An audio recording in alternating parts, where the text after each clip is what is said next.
I came across this psychological principle that was popularized by Jung. And it comes from a Greek term called Enantiodromia, which I did have to look up how to pronounce that, but I think I'm right. And this is a term that kind of originated with an ancient Greek philosopher called Heraclitus, because he basically said that he felt that in the universe, eventually, everything runs into its opposite, right? Nothing remains stable forever. Change is a constant. Change is the fundamental principle of life. And he believed that even if something exists in one extreme state, eventually, over time, it will change into its opposite and it will kind of oscillate from one thing to another. And, that's in terms of a body of water will eventually dry up. And then that dry land may eventually become, water again or whatever. The tree dies, it'll grow. All these kind of. Heraclitus was talking about the patterns of nature in the universe, and Jung applied this term into the psyche. And the Greek term actually means running counter to, so going into the opposite. Now, in Jung's world, he applied this and said that there's a psychological principle where if somebody possesses an extreme one-sided conscious desire or tendency, then at some point the opposite will begin to emerge in the unconscious. Okay. And he used this to explore how the psyche always seeks to balance the system out and regulate extremes back to some kind of habitable baseline, similar to like homeostasis in the body. So if you get too hot, and I think it's the hypothalamus part of the brain notices that your blood temperature is too hot, then a series of physical changes happen to cool your body down to go back to that baseline. And that process is called homeostasis. It's kind of like that, but with the mind. And I think the best way for me to explain this is actually to embed it in some examples. So, for example, if you have a big conscious drive, primarily from the ego, to be better than other people and to gain status and to gain approval, then in the majority of cases, that is accompanied with an inferiority complex that's mostly unconscious, right? Where you don't always feel like you're enough, or you could compete with other people, or you are better than them. Somewhere in your unconscious, you will feel deeply inferior because in conscious life, you are so heavily striving towards status. You can also think about this in terms of people who consciously drive for health and wellness, right? They have deep constraints on their diet and real dialed in exercise routines, and they do breath work and they do meditation, and their supplements are dialed in, and they get sunlight as soon as they wake up in the morning, and they avoid microplastics and all this kind of small details that they can fixate upon in terms of their health and wellness. Actually, unconsciously, that may become an obsession that makes them constantly feel like they are not well enough. What they're doing isn't enough. It's not sufficient. And they don't actually feel any better. And this was also me a couple of years ago when I was, in my vegan era, and there's nothing wrong with people that follow that diet pattern, but it was too restrictive for me. And, I was super dialed in with meditation and breath work and getting up early and cold showers and all this shit. But was I actually happier than I am today? I don't think so. Maybe I had a better attention span and some of my biomarkers would have been improved, but was I more well holistically? I don't actually think so. And so this idea resonated with me a lot. I think it's got some power to it. And it points out that we should always pay attention to an extreme viewpoint or an extreme desire we might have, and then notice if the opposite is emerging unconsciously. For example, if someone's fixated on their finances, they're going to feel a sense of lack and poverty. If you're fixated on being socially appreciated, you want to be a powerful force in the social world. Maybe you'll find yourself being lonely because you force yourself to go into rooms where people don't appreciate you or don't resonate with you on a deep level, so you'll feel lonely. And if you fixate on something succeeding, right, if you need something to go right so badly, you might find that unconsciously your self-doubt increases directly in proportion to the need for the success. So I'll pause there and see what you think of this idea. So basically, to understand it right, a characteristic that the mind creates within itself that is striving for will be counterbalanced by the opposite, kind of an opposite characteristic. And so you use like a lot of examples of someone that a large part of their character is their finances. And as a result of striving for that, in their mind, it will kind of, there'll be an opposite sort of side, which is that they will be under a lack. And it kind of comes back to that, your virtues or your vices idea. Well, so with that financial example, if somebody places wealth and accruing wealth as a value, and maybe the highest value for them, and so they have an extreme one-sided conscious drive towards wealth, what Jung claims with this enantiodromia idea is that in the unconscious, the opposite drive will begin to emerge, where actually in the subconscious, that person will feel like they never quite have enough wealth. They never feel wealthy because the psyche always seeks to regulate imbalances and try and push you back to a baseline. And I think what he's saying really is that psychological balance and holism, which is obviously part of that Jungian individuation idea, not being governed by an extreme part of the psyche, in total, but having each part of you working together, like Angelo talked about last week, of like the government of your brain being in alignment and not having a civil war between two things. You don't want to be too extreme in your desires and your tendencies. It's also maybe similar to was it Aristotle, when we were talking to Nick Kazmic, Aristotle's idea of the golden mean? The extremes aren't good places to be in your life. Mm-hmm. You want to be in a happy middle ground between two polarities. And I think this idea is also akin to that. Yeah. Okay. Yeah. I mean, the finance idea, I can relate to that a lot. I think it's extremely true. And by you saying it goes into the unconscious, I think that is right. I think you don't, when you try to, when you have finances as your goal, it would go into the unconscious and you kind of don't notice it. And I think when you're speaking about the solution with individuation, which is this part of integrating all the different parts of the self in young self, there's also a similar idea. I wonder if you know it. It's called like circumvention, young circumvention, which is, I don't know too much about it, but it basically is like all of basically the capital like S self, it kind of like it repeats itself in this kind of like almost, I want to say vortex. I don't know if that's the right word, but as you go through life, like your capital S self doesn't dramatically change. It just kind of like it just repeats itself in kind of like a circle, but like it's like slightly different each time. And I think that was something to do with individuation.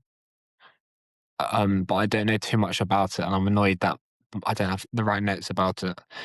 But I think, yeah, I've been thinking about this individuation idea because it is true that like if you like you can see like with all these kind of discussions about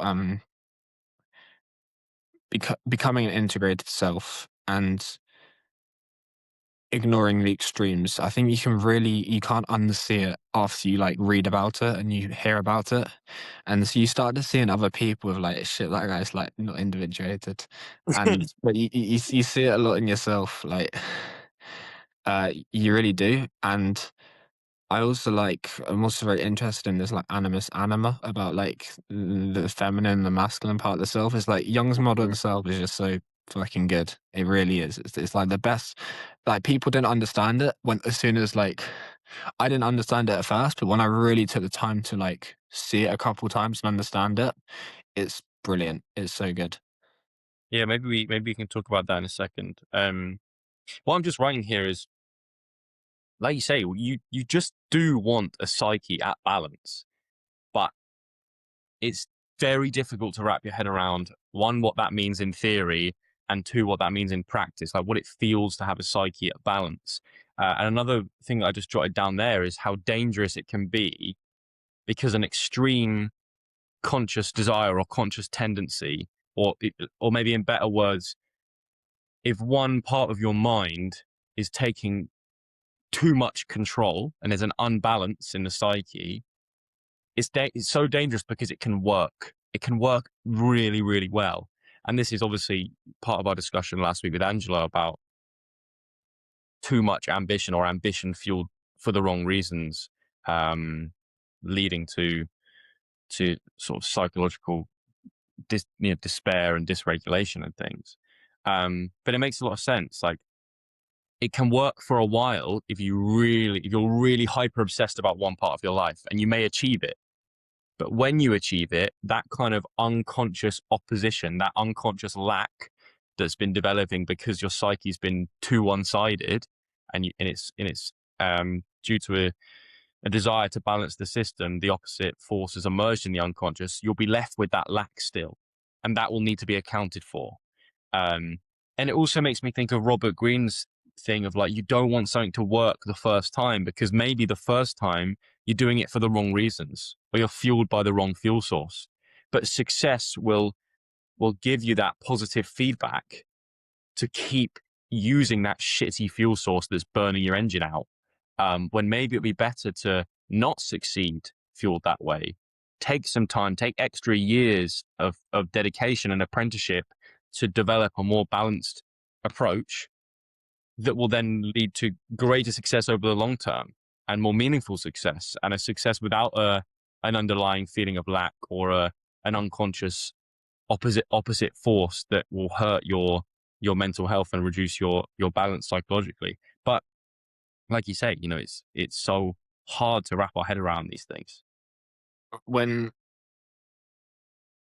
you bring in the moderation as kind of the main goal of Aristotle's idea, which is like basically being between two extremes, for him was like a virtue. So being between,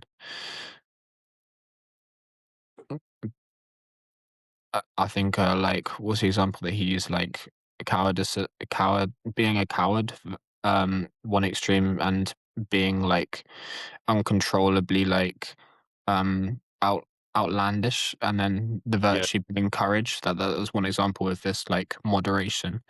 And it really did strike me, like at the end of the last conversation, when Angelo brought up, he kind of psychoanalyzed us a little bit, or especially me, and he was like, the ordinary life is in your shadow. And I was like, Oof. so with this, like, so that means that l- Aristotle's saying that the moderation is the virtue. That's kind of what's in like my shadow. And Mm. and then Angelo's solution was to sort of ask some questions about yourself, about like, what would it take for the ordinary life to be good or worth living?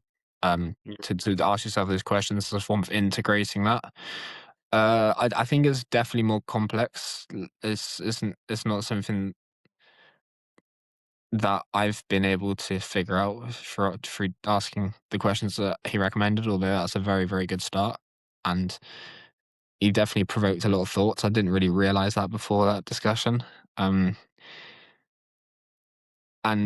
And I guess that, yeah, it's like, I think the thing I struggle with is there is still, I think you have to prioritize some stuff. I think it is just like a trade-off in that you're going to be fixated on something.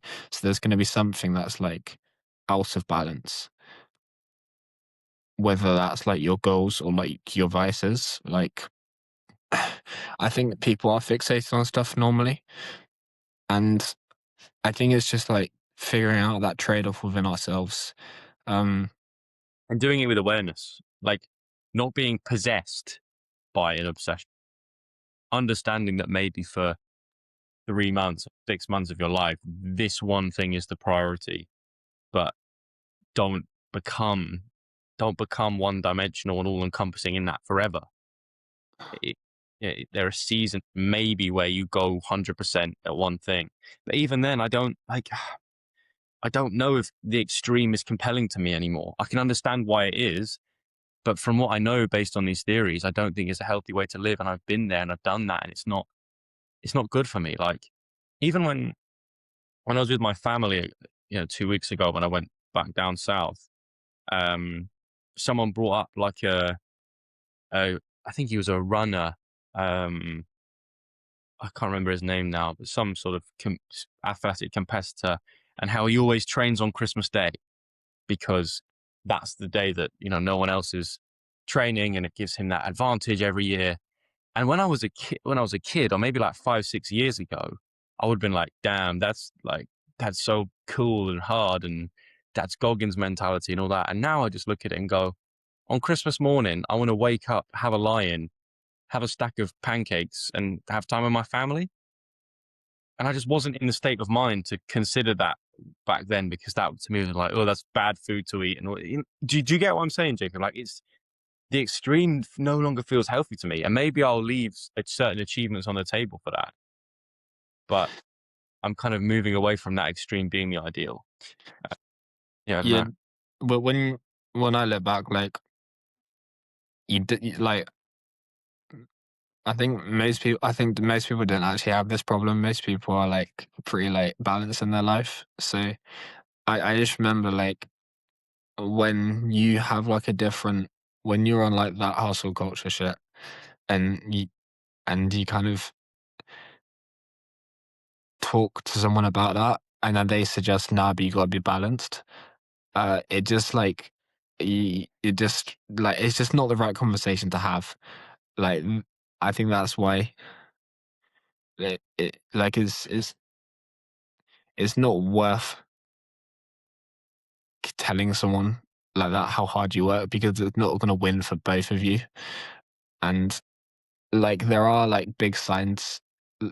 I guess it's just interesting that I think most people have kind of figured that out, but there's like a small group of us that are like driven for whatever reason to like go into hustle culture and become unbalanced. And as a result, we're very far apart. And I guess it's interesting your perspective now that you have your life a bit more figured out, that you no longer have to you can now reintegrate the balance, which would suggest that the right thing to do is becoming unbalanced for a season so you can then balance yourself again. So you play the game to stop playing it in a way.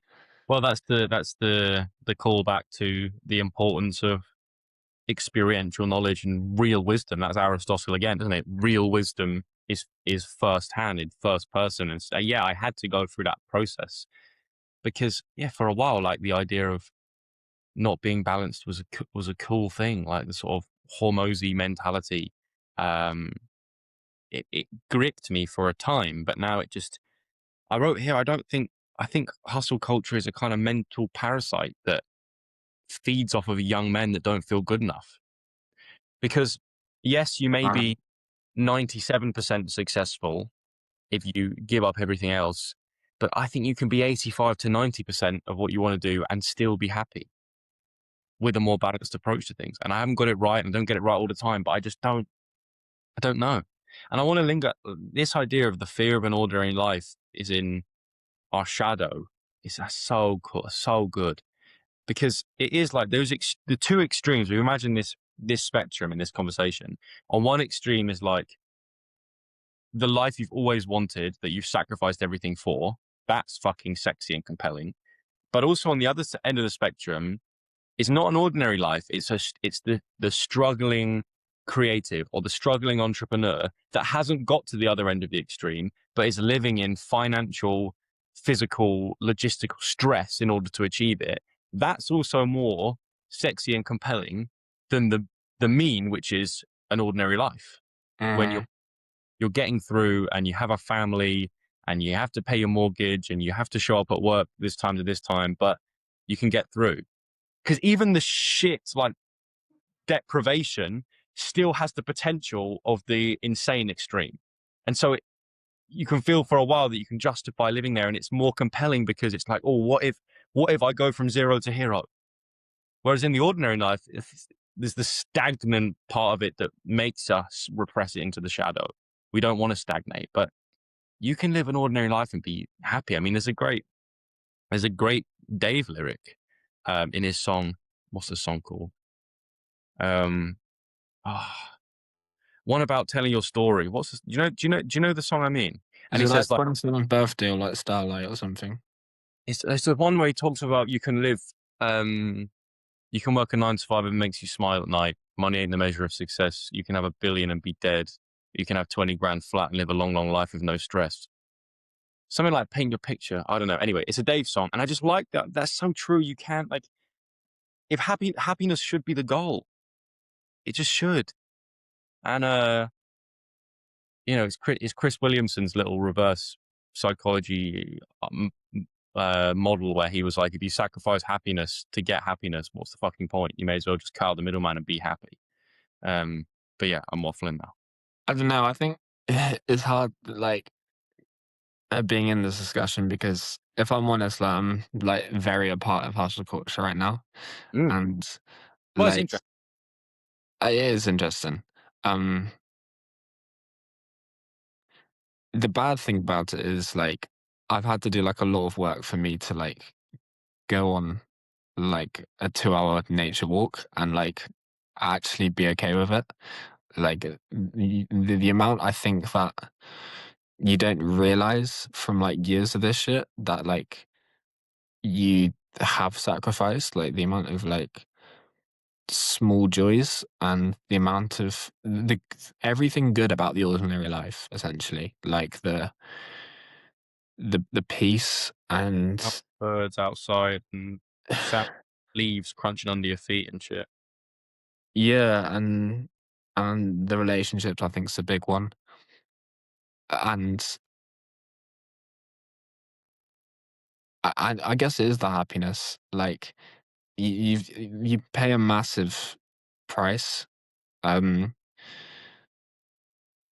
but I think when you speak about happiness as the most important thing, I get a lot of cognitive dissonance because like I all the arguments come up for me of like why happiness is very short term, why it's very fleeting, why it shouldn't be the main thing, and why you need something a bit deeper in your life. But I think we want what we don't have. So I'm gonna want the pleasures of the ordinary life. And I think maybe deep down the ordinary person's gonna want some of my discipline and I guess my will and like eventually like maybe some of my results. So I think what we want we don't have. I think that's what makes this really hard and why why I'm in like a weird position because I think what you're presenting is like very strong. But yeah, Yeah, we're all influenced by our unique circumstances, you know. And by happiness, I don't mean pleasure, I mean meaning, obviously. But I don't want to say all that because we've killed that conversation to death. But it's weird, man. Like I don't have the drive I had 2.5 years ago. I just don't. And is that a bad thing? Maybe. Like maybe it is. Like, but maybe that's natural. I don't know. I don't know. It's a weird thing to realize. Like Maybe like I this want is it now. I care more about ideas and learning than people giving a shit about my ideas and my learnings. But obviously, it would still be nice, and I would still love to do what I love for a living. That's the goal now. But I don't know. maybe you're more driven than dragged.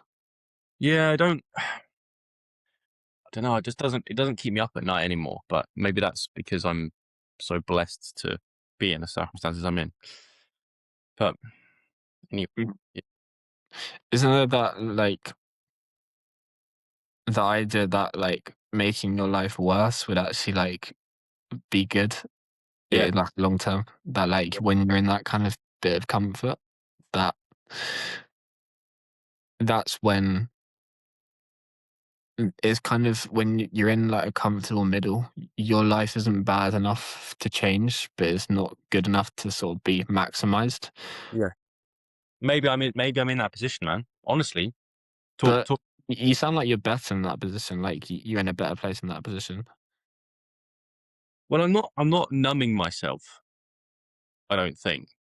Mm, But there's a veil of comfort that's keeping me away from like the raw ambition I had when I was like 19. But that's maybe because I was lonely, mm.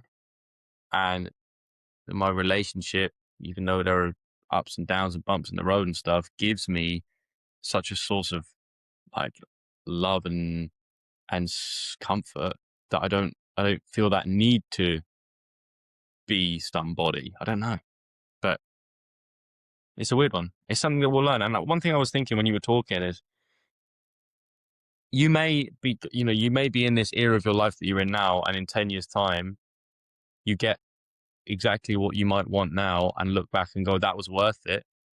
Or you might look back and go, that wasn't worth it, but what a lesson to have.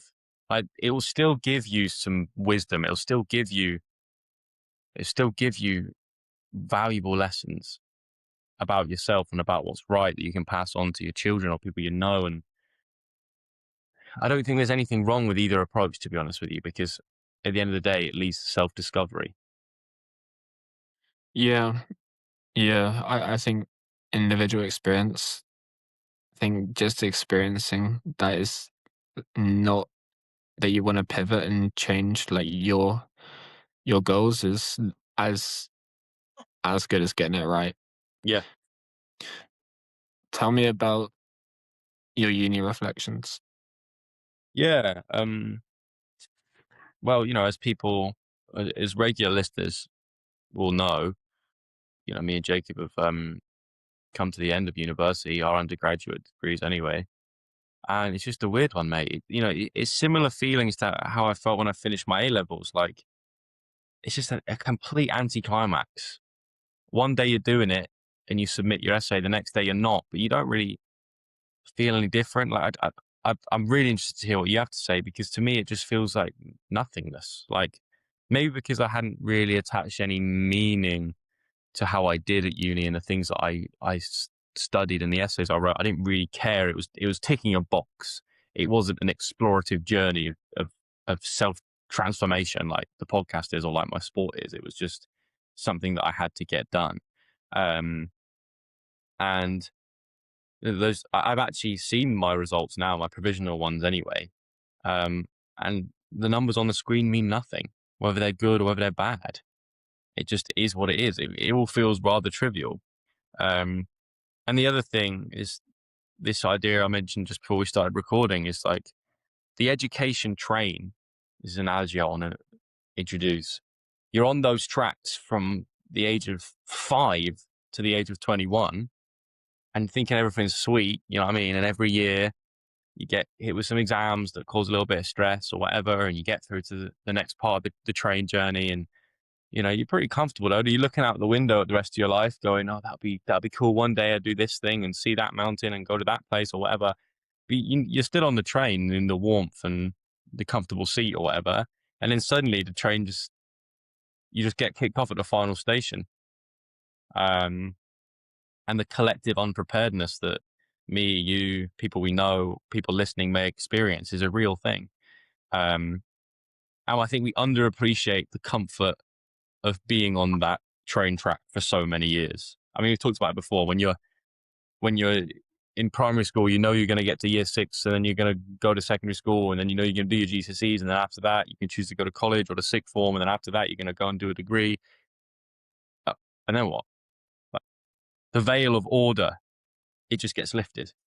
And that can happen at any time in our lives, you know, when relationships break down, or, you know, we get into financial trouble, you know, whatever. That veil of order that I call this sort of mental comfort blanket can change any time. You know, it was ripped to shreds when I had bed bugs last year, and my life went into chaos. Anything can happen. And I think leaving education is one of those where the comfort blanket and the veil of order just gets stripped. And it's like, right, you should know what you're doing now. But fucking hell, I mean, like we were saying before we started recording, our prefrontal cortexes aren't even fully developed yet, not for another 4 years. So, yeah. The main emotion, when I handed in that last essay was that it's not 3 years that has finished, it is 17 years. And 17 years of education. Like, I was just like, well, what do I do about that now that it's done? And it's I think there is, like, I almost feel a bit nihilistic that, like, it's now finished. And I think that is just normal. I think after uni, you do just get a bit nihilistic that now that the kind of spirit that's driving everyone, and everyone's like working like hella hard for, and the youth, the spirit of youth, and of trying to figure yourself out. I think that being over is very. It feels like a lot of meaning has like gone, and now you're straight into the work and well-being like everyone else. And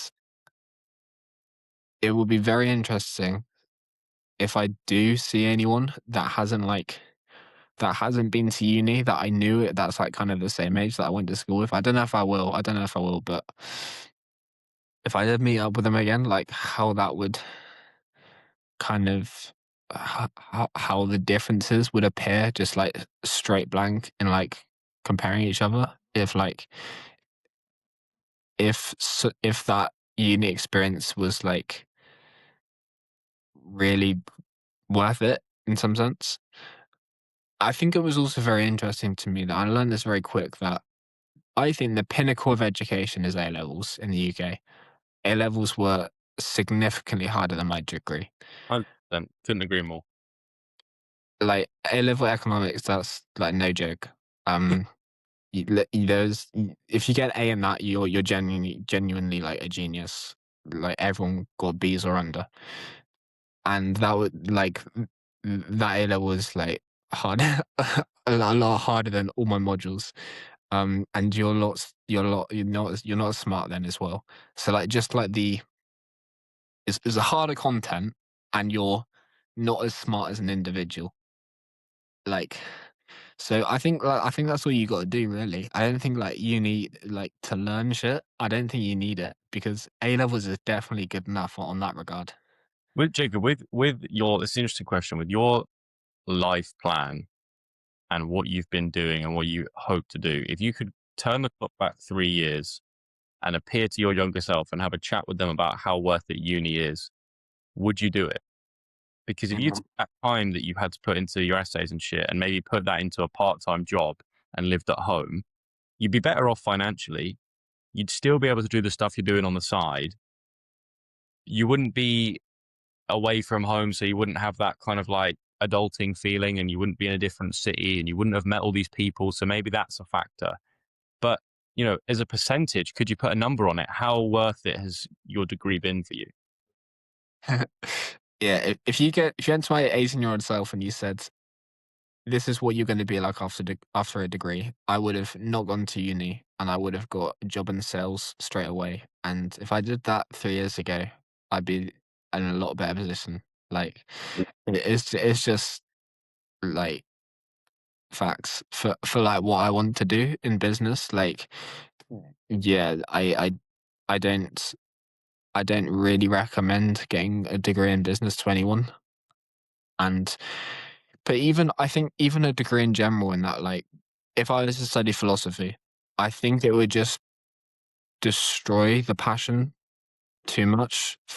I think it would destroy the curiosity and the quest for learning a little bit.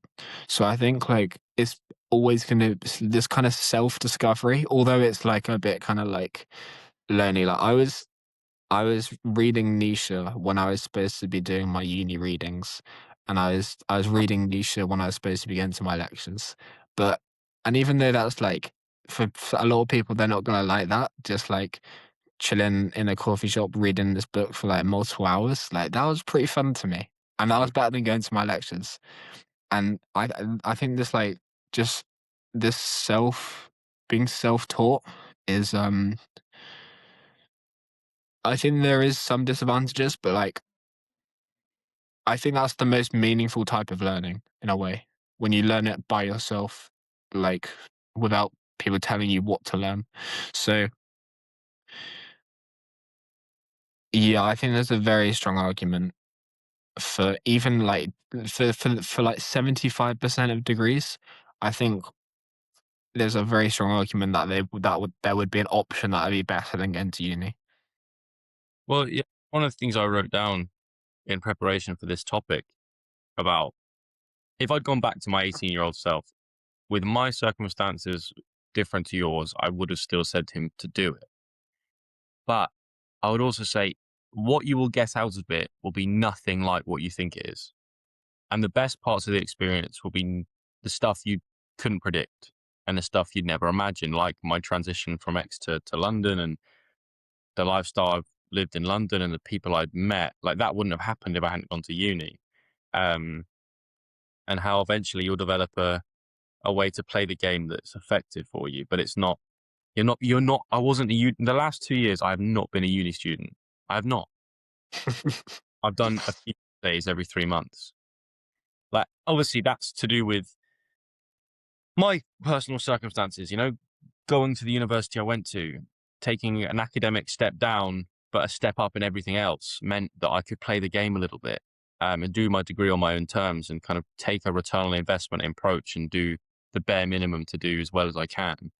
But bro, I gained more in my whole life, let's say, from everything outside of the lectures, from the people I've met, from the access to the sporting facilities, the access to coaching, to the freedom I've had over the last few years of my time to decide what I want to do. I wouldn't be the basketball player I am without uni, but it was nothing to do with the lectures or anything I learned in a lecture. And also, I've learned more about myself and the world and what I want to do from 3 years of this podcast than my degree. Yeah. If somebody wants to go and do a psychology or philosophy degree and maybe they haven't got the grades to go to a really good prestigious uni, and that's not really, they're not insanely academically minded because it's only for a certain type of mind, the regurgitation of knowledge, or you might not be great at writing and things like that, but you still want to learn about psychology and philosophy and that has value for you. Just like find somebody else that's as weird as you and likes it and do a book club once a week where you read a chapter from some book you like and discuss it, or read a paper together and try and break down what it's trying to communicate and what the results mean. That'll give you more. Those real authentic discussions about what in the book chapter actually resonated with you, because that's what we do here, Jacob. We bring in an idea.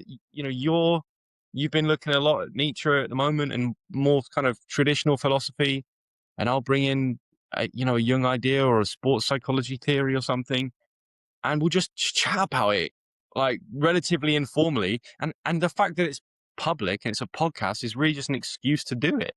Like, and that's given me more in terms of my values and my worldview than my degree. Like the university, teaches dead facts. The ideas aren't alive anymore. Like, I learned basically the same shit for 3 years. Like, there's only so many times you can show me the iceberg diagram with Freud's like id, ego, and superego. Like, it has no relation to what I'm interested in anymore. It has no relation to my experience at the moment. And, it's okay because it's got me opportunities and got me in good doors. But that's why I'd say to that 18-year-old version of me that it won't be anything like what you anticipate. And that's okay. What was your favorite year out of the 3 for uni? Oh, definitely not year 1 in Exeter. Definitely Well, not. not. So it's between year 2 and 3. What's the metric here in terms of the enjoyment of my course or my life? Full stop. I think life. And why did you hate Exeter so much? I just didn't fit in. I didn't feel like I fitted in, and maybe that has something to do with living in uni halls. Like if I'd lived in uni halls year 2 and 3 in London as well, maybe I'd have the same feeling. But apart from my like little psychology friend group that I'd go to lectures with, and the like 2 or 3 people from that group I'm still in touch with today, I would have really struggled. Um, I know you said like before, like Exeter uni was like not home. The uni no, halls were not home.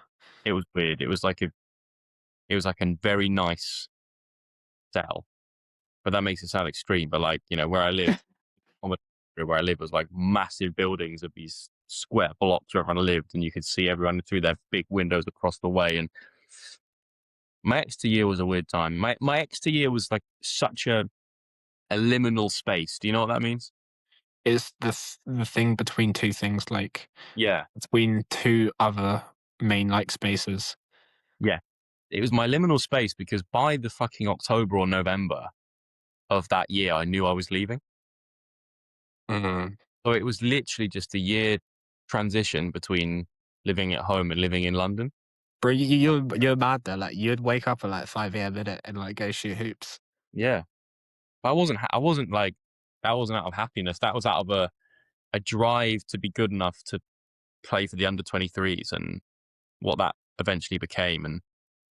But to answer your question, I would probably say year 2 because everything was new with the London lifestyle. And all the opportunities were so fresh. But then there are, the arguments, there are things in year 3 that have been better, whatever. But like, I had the romantic adventure of meeting my partner, and that was cool. Like that was a cool part of the experience, and all the things that I saw in London that I'd never seen before. And just naturally, like the second year, that kind of London novelty had worn off. But then I've been more stable. It's funny that like the all of the 3 years of my degree have been their own story and their own chapter because I've lived somewhere different in each of the years with different people. And I've had different goals for my life. Like year 2 was about preparing for Brazil. And then year 3 has been about preparing for a professional contract. So they've had their different narratives. And I've been friends with different people more significantly across the 2 years. So they're all deserving in their own right. But, Exeter's definitely third. Fair. I think, yeah, year 1's an interesting one.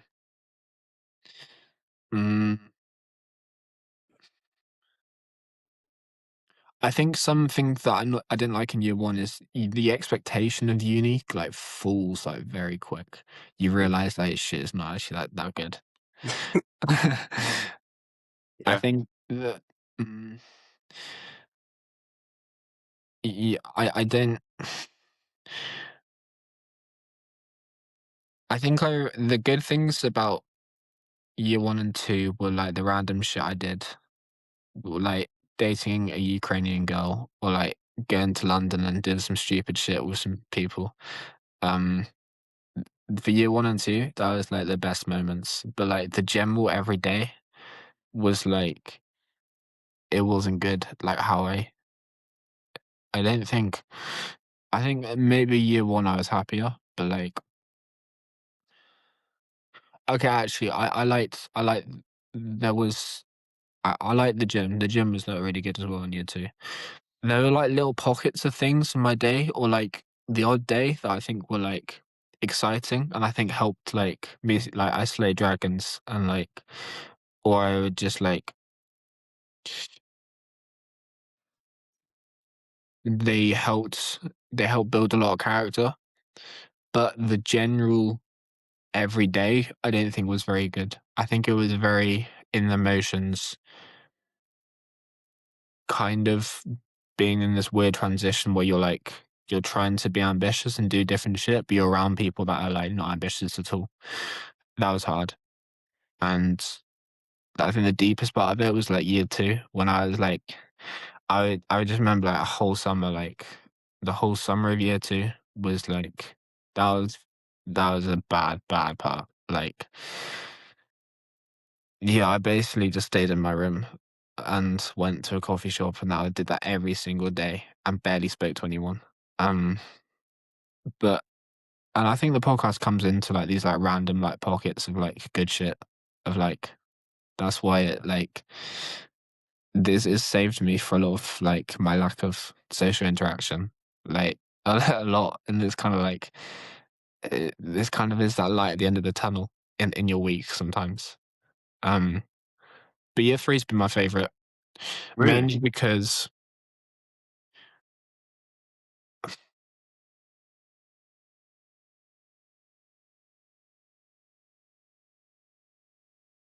I think it's been the hardest. Well, actually, I don't know. I wouldn't, maybe not the hardest. I think it's. Mm, I think my average day is better than my average day in year two and year one, Yep. and I think that's kind of my approach to life is to make my next day better than my previous day in terms of the average. Like, and I think that has compounded a little bit, but there is still like bad shit in year three where like I don't know. I just like realize I'm like an overworking. I'm just like I was an insecure overachiever, and I'm just kind of like I feel like why am I doing this for and shit like that. So it's definitely bad shit in year three, but like, I think my average, I think I'm surrounded by better people, and I think I'm a little bit more out of Plato's cave, which is good. Um, yeah, I think, yeah, Well, it makes me think. All of this makes me think about the psychological safety blanket of the plan, in inverted commas. Just having a plan gives us so much psychological safety and security, but it's just not even. It's just not real. It is just a thought pattern. Like in a couple years, I'm going to do this. It's just a fucking line, but it gives us so much relief that there is that we are in a tunnel and there is a light at the end of it.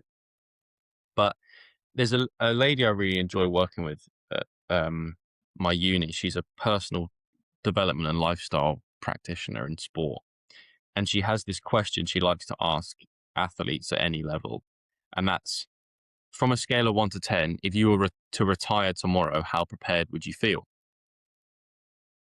And I think we should all be questioning that in ourselves and replace retirement with a massive life transition, like a change in career or a relationship breakdown or whatever. From a scale of 1 to 10, how prepared would you be for, for that psychological safety blanket of the plan for what your life is and will be? If that just shatters, how prepared would you be? Because we're all so held up on like the story we tell ourselves about what's going to happen, and it's like, could you get to a level of versatility and adaptability where that doesn't matter quite as much? It's like this is Bruce Lee's idea of being like water, being able to flow no matter how the container you're held in changes. Um, you always remain you always remain as what you are, but you mold to the circumstance. That kind of analogy. I think that's useful to know. And also another thing I was thinking about as you were speaking is like, the classic fucking Instagram quote page cliche of like it's the journey, not the destination. Yeah, 100% agree with that. But also, I fucking hate the destination. Destinations are horrible. genuinely, they're horrible. Like playoffs this year, in our basketball season, the goal was always to not come fourth in the league, so we don't play Sheffield in the semi-final, and so we can try and beat, Manchester or Jags to get to play in the final against Sheffield, and that's one game and see what happens. That was our goal, and we did that. And we played Sheffield in the final, and we could have won the game. And I didn't play that great in the second half. There were various factors. We lost by 4, close. I mean, closer than anyone would anticipate. So I literally got to the destination that we aimed for at the beginning of the season. And the next day was just the next day. It was cloudy and rainy, and I had to drive back home from Derby. It's like, the destination is just shit. It's all about, it is the moment leading up to it. It is the way you build your tapestry of life. It's the daily, hourly threads that weave together to become the image of who you are and what you do. And the reason I was thinking about that is it's what you said. It's the average day. It's Tim Ferriss's idea of crushing a Tuesday. It's not about what's at the end of the plan. It's just about how much meaning and fulfillment do you get from what you do today? Because you don't actually, I don't want destinations at all. I understand they're a part of it, but I just don't. I don't want them. I don't want it. I don't want to reach my goal. It's such a weird psychological place. It's almost paradoxical, but winning or losing the game is kind of trivial, because I'll still probably feel the same 2 weeks later. I don't know. Maybe it's obviously easy for me to say because I haven't won anything of great significance, but destinations are horrible. That's what I'm saying. Well, when my uni results come through in July, I'm going to look at that paper, and if it's a 60, if it's a 70, or if it's like a 50, I'm going to feel almost nothing. That's it. No, it's ridiculous, man. I'm going to tell my parents. My parents are going to be happy, and they're going to get significantly more happy than I am. And then I'm just going to carry on. And that's it. But maybe the destination. I was gonna say maybe the destination is good if it's really meaningful to you. Mm. Like having a massive podcast guest who we've watched for years and we crush it. Maybe you can interpret that as a destination and that being meaningful. But I think what you were saying about your basketball is like, I think the things we thought would make us happy, the destinations that we thought would make us happy, generally just never do. And Yeah. I think that's the harsh truth that you have to come to terms with. That these big, as you go through life and you accomplish more things,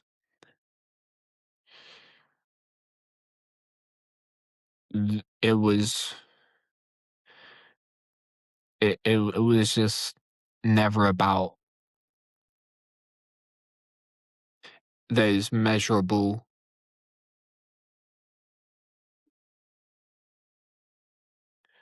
like things that you can kind of tell everyone about. No. Dude, if destinations are good along the way, that's great. We get our dopamine hit from having a great guest on, or if we'd have won the playoffs, I would have been a lot happier. That would have been great. But no destination will give you the happiness you expect it to. That's kind of what I said there. I got this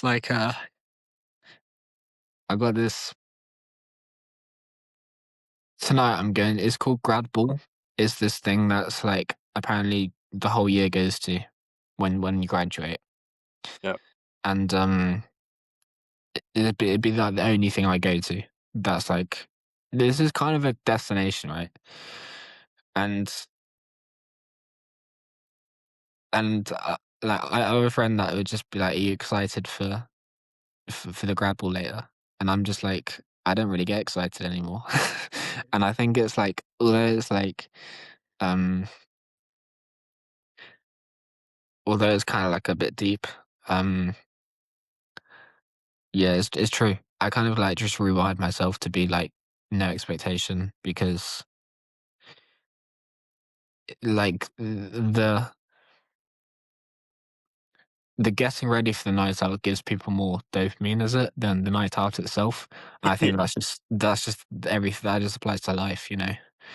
Um, it's like I originally got a buzz cut. I had no idea what I was doing.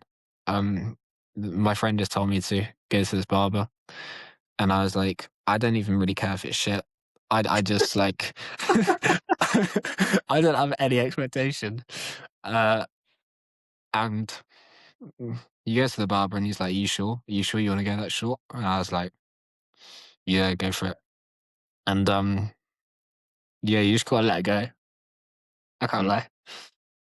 But do you think that like that apathy is a good thing? Like, is it like you say, is it allowing you to let go and just take life as it comes, or do you think you kind of suck some of the joy out of your life because of that, because of the fact you don't get excited? Like, when was the last time you got excited, and how much should we value excitement? And because I kind of relate to you, like, you know, sometimes it was a couple of weeks back in the last week or two before playoffs, um, and I was training just a little hour session on a Friday or Thursday or something, and you know, someone I know in the basketball community was there, and they were like, "Did you have fun?"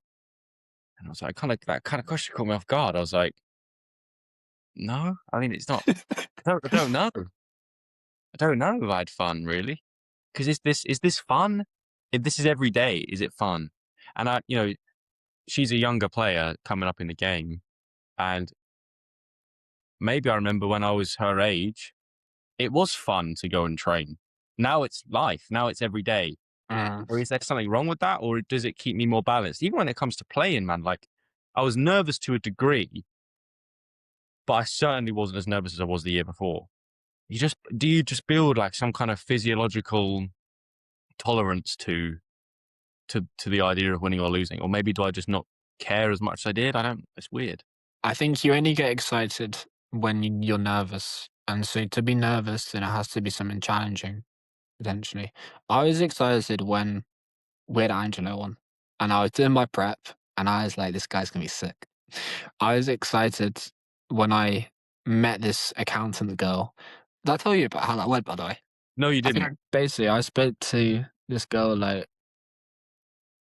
uh, I was just chilling in Costa, and then I struck up this conversation with this like South African girl, and we ended up speaking for like 3 hours because she's a Christian and she's an accountant, and those two things I can speak about. I know how to like speak like those two. That's a good like little combo because I can speak about both those things.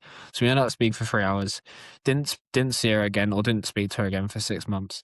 And I randomly give her a message, and I was like, "I'm leaving Southampton soon. Do you want to meet?" She was like, "Yeah." So she invites me to this office party. The only person I know is her, and I go in. Everyone everyone there works in like the same building. So it's just three like different companies, and they kind of all know each other. And I'm just like this one guy.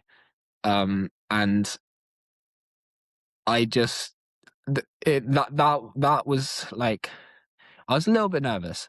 And I'm in this like it's like a nice business place, like a very nice business place. Did And you wear a there's like suit? yeah, I dressed up pretty. I was like, I messaged her, it's like, is this formal or informal? And she was like, it's informal. So I was like, okay, I'll wear some like smart casual shit. There were guys there in suits though. There were guys there in suits.